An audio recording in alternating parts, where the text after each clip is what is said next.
Hey everyone, how's it going? Thanks so much for tuning in. In today's video, we're going to work on getting the Chevelle's engine all sealed up and made it to the transmission. Once all that's done, I'm going to drop the whole powertrain onto the frame, so with the exception of the drive shaft, we'll have a complete rolling chassis. Just in case you missed the last episode, I put a link to it down in the description below, so be sure to check it out when you get a chance. The main focus was finishing up the rear end install and fitting big disc brakes at all four corners. Since the last episode, I also wrapped up all of the steering components.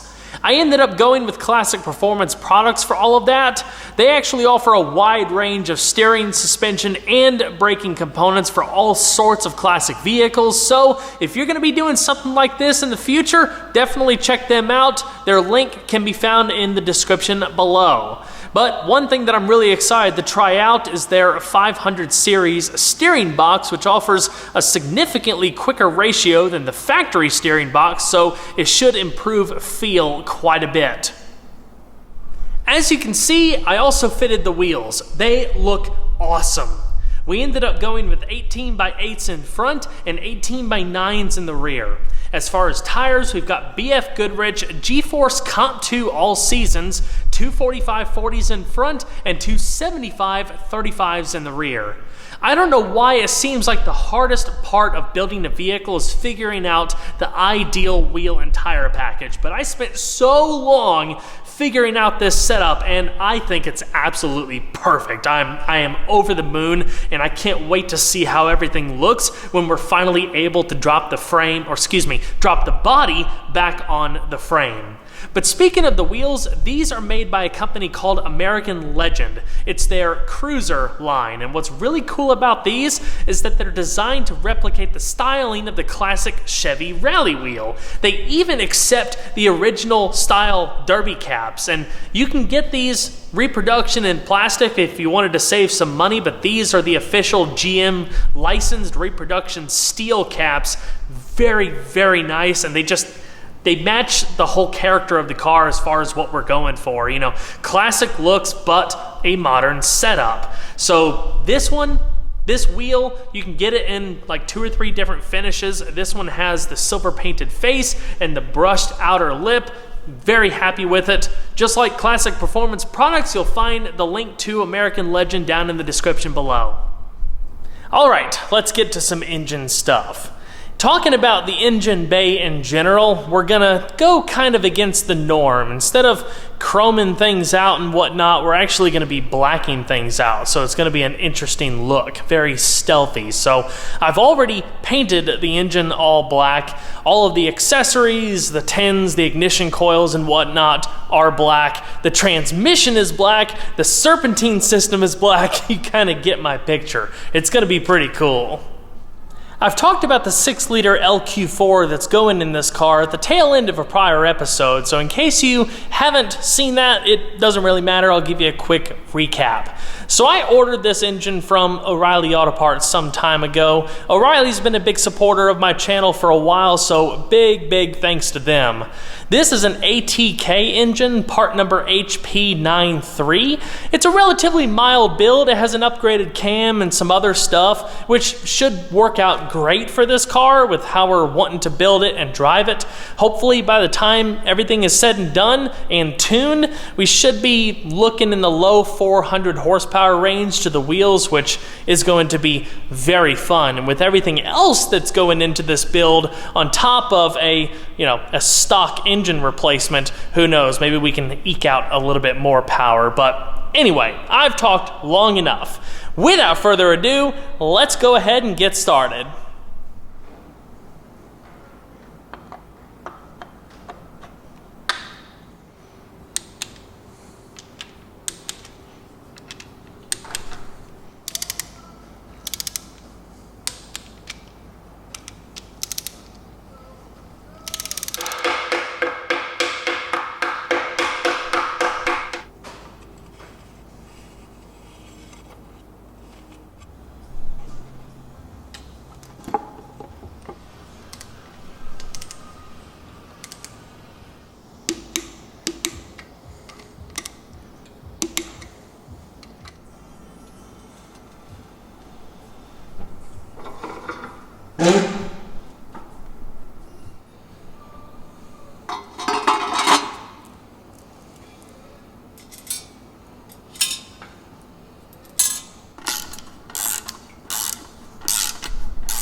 Compared to a typical LS Retrofit Oil Pan, this one is designed for additional front clearance. It's pretty cool. They actually have a bit of a relief cast in the pan for the crankshaft. There are a number of manufacturers out there that offer similar style oil pans. For example, Holley part number 302-2. It comes with pretty much everything to do it. The only thing I had to source was the windage tray. If you already have a full-length windage tray, you can use that, but you still gotta lob off the front quarter right here. I also had to cut a small relief in that corner for the oil pickup tube, but other than that, it was a very straightforward install, and it's gonna give us all the clearance we'll need.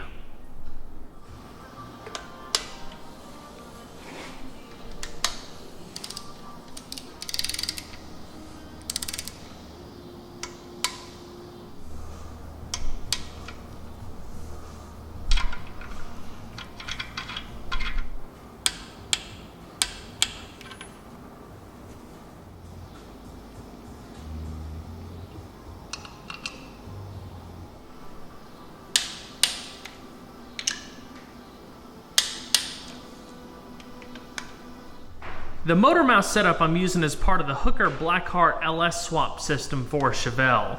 It actually uses clamshell 4th gen F-body mounts with polyurethane inserts. Very strong setup. So you see what it looks like on the block side, and this is what's on the frame side.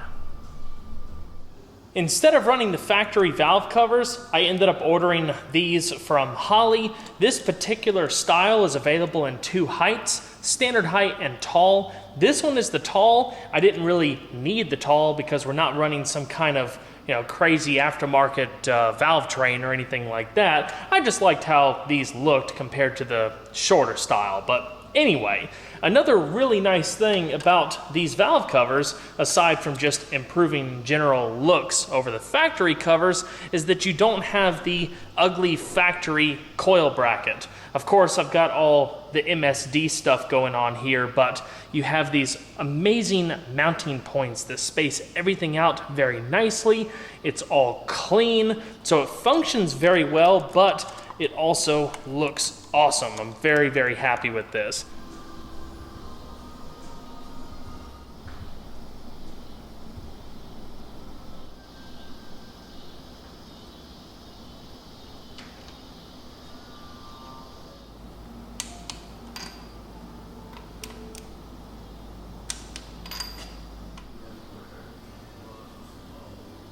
Alright, now I'm going to work on bolting the transmission to the engine. For this build, I ended up going with a 4L80E from Hughes Performance. For anybody curious, it's part number 25-1B. The 4L80 is already a much beefier transmission than a 4L60, and then all of the extras added to it will make it just about a bulletproof setup for how we're going to be driving this car. I think the advertised horsepower capacity is like 725 or something like that, so very, very stout transmission. I've had some people ask me why I wouldn't have gone for a newer GM automatic like a 6-speed or something, and to be perfectly honest, I just wanted to go with a more simple, tried and true setup, and this is going to work in perfect harmony with just about everything else I have going on in this car. So basically right now we're doing all of this for mock-up purposes, and once all of the basic body work is finished, we're going to drop the body back on the frame with the powertrain all installed so I can figure out what kind of modifications I need to do to the trans tunnel. With this Hooker Blackheart swap setup, I should only have to do some focused impact clearancing on the trans tunnel, no cutting and welding and all of that, which is going to be really nice, but of course we'll see how all of that fits when the time comes. But for now, let's go ahead and get everything mocked up. I'm not going to bother installing the stall converter or the flex plate because it's just extra stuff that's going to have to come off later, but it's going to be really cool finally seeing all of this come together.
Well, unfortunately, I've run into a pretty significant problem. This oil pan does not fit. I got the motor physically bolted to the motor mount plates, but the very bottom edges of the oil pan right there, those little protrusions, actually hit the cross member. So I started doing a little bit of digging, and I actually ended up having the wrong oil pan for this application. Let me explain why. So, the Hooker Blackheart LS swap system is designed to work all together as a one-stop shop complete swap system, which is wonderful. But when I was working on getting the final parts needed to start building this car, I realized I forgot to order the correct oil pan. So I actually went on Summit and found this pan that looked almost identical to the Holley one. But in the key area where it's hitting the cross member, the Holley one actually has the proper clearance. So, my bad.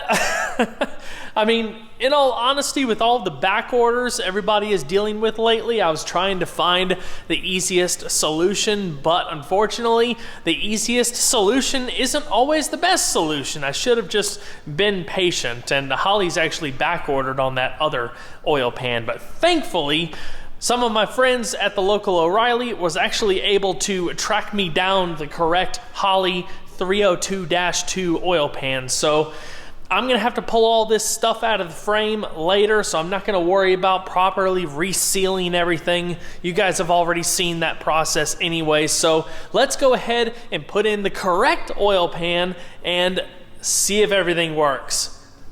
So here's the Holley pan.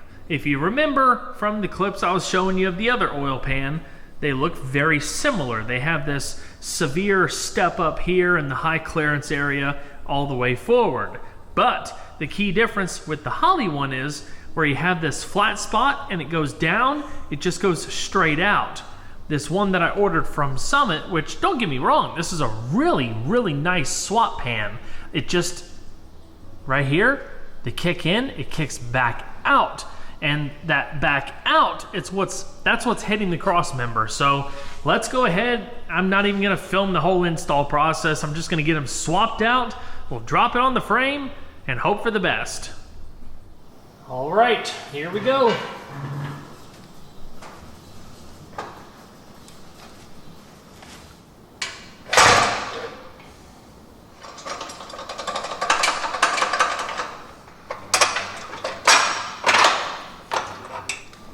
I think we're golden here. All right, she's set all the way down. This is absolutely awesome. Absolutely 100% perfect fitment. That's the area right there that I was having so much trouble with, and with how this pan is shaped, there's plenty of clearance. These washers right here, between the motor mounts and the block, I added those when I was playing around with that other oil pan, just trying to get a little bit of extra clearance. When I go to put all of this stuff in for the final time, I will be taking those out. There will be plenty of room. This is absolutely amazing. Literally a complete bolt-in swap for all of this. Definitely worth the money. And in case anybody was wondering, there's tons of clearance up front too. And one more look from the passenger side, still plenty of clearance, probably as much as half an inch or so. To tell you the truth, I completely forgot that the transmission was black when I decided to paint everything else black. This looks sick. It's unfortunate that this will be the cleanest all of this will ever be. You know, once you start driving, all this is going to get dirty anyway, but I'm so proud of how all of this looks. This is going to be freaking amazing. I'm going to save the Serpentine accessory drive system install for a separate video because that's going to really make a cool statement on the front end of this motor. So before I wrap up this video, I'm going to quickly throw on a couple other things just so we can get a more complete picture of what the engine's going to look like when it's all done. Oh yes, that's more like it. So first and foremost, the headers. These are stainless steel mid-length Hooker Blackheart swap headers for a GM A-body. These are an 1.75 inch diameter. They also have an 1 7/8 but as you can see, perfect fitment between the frame rail, the cross member, and the suspension. I am probably going to have to cut the ear off the bell housing right there because the pipe is just barely touching it, but I'm gonna look into that a little bit more, see if there's any adjustments that I can make before I go cutting. I also wanna make sure that's not an important ear of the 4L80, so that's something to figure out later. Very, very minor. The other side, tons of space everywhere. I also really like how this thing looks. This is overkill, I know that, but it's a Holley Sniper EFI fabricated high-rise intake manifold. It just, I mean, look at it. That is the statement piece for the engine. It's gonna have a 90mm cable-driven throttle body hanging off the front of it. I mean, it's just gonna be such a sweet setup.